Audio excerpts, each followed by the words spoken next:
welcome to or back to Growth Rising.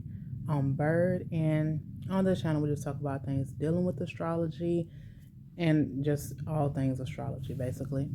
And today, I'm going to focus on the moons as not the moon phases like I have a previous video about, but, like the new moon and the full moon in particular, because I know that, you know, people might want to manifest during these times or release things or whatever.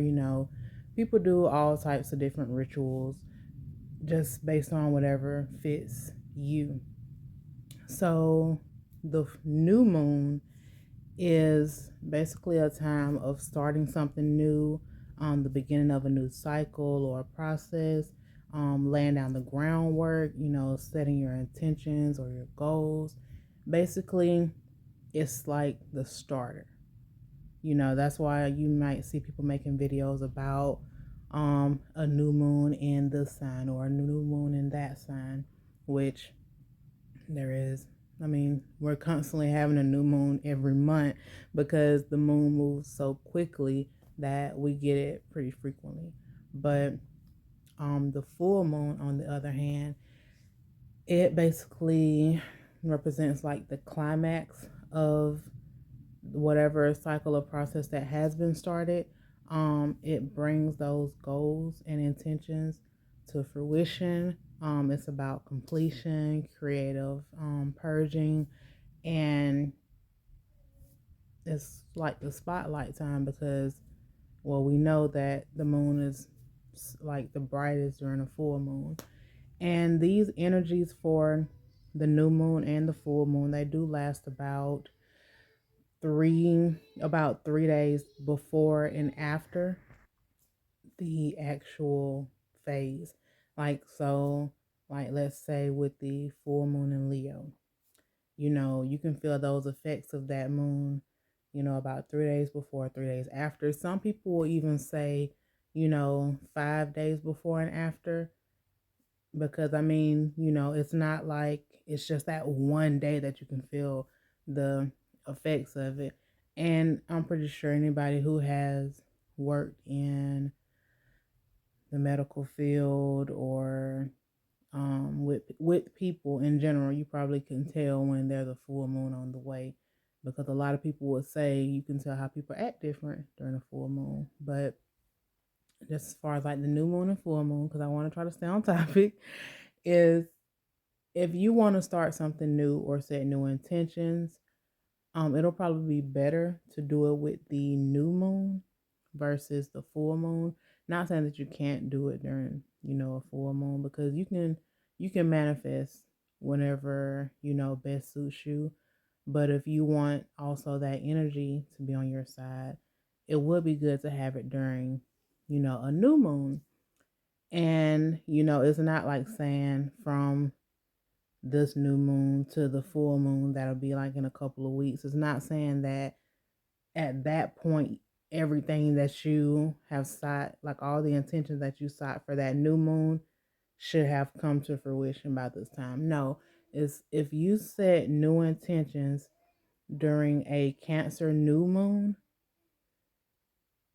you have to wait until the Cancer full moon to see that coming to fruition.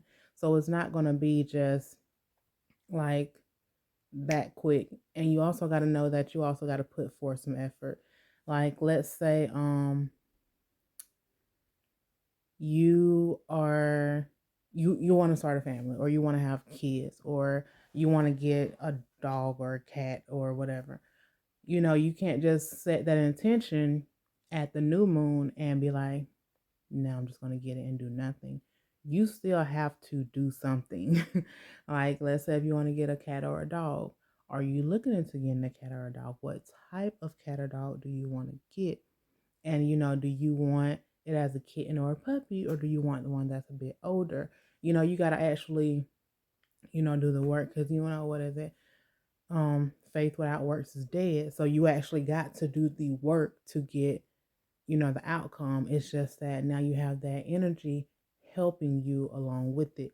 So do keep that in mind. So don't just go out and set an intention on a new moon and say, I want a new car on, like, the Aquarius new moon, like, I want a new car. And then the Aquarius full moon comes around, and 6 months later, and you don't have a new car because you literally just said it and you didn't do anything, like you actually wanted a new car. Like you were literally just saying something. You can't do that and expect for everything to just fall into place.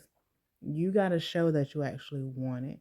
Like let's say if you're trying to get a new job, you're going to call, and research and do all that you have to do to get that job if you really want it.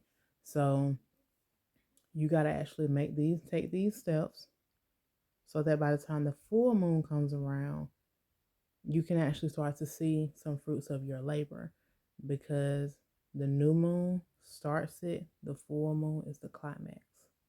So just keep that in mind. It's a starter and a climax. So a couple of things with the new moon. Of course, I was saying like setting intentions or goals.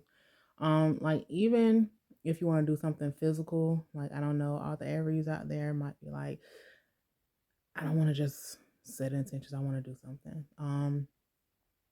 Like for rituals that people do, you could do whatever you want. It's not like you have to sit up here and be like, let me go outside in the middle of the forest and light a fire or something. No, you don't have to do that for a new and full moon. But you can just excuse me, if you want to, cook something, or you want to make a new recipe on a new moon, you can do that if you want to.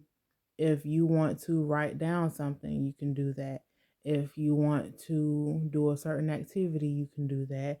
If like whatever you want to do, you can always do whatever best suits you.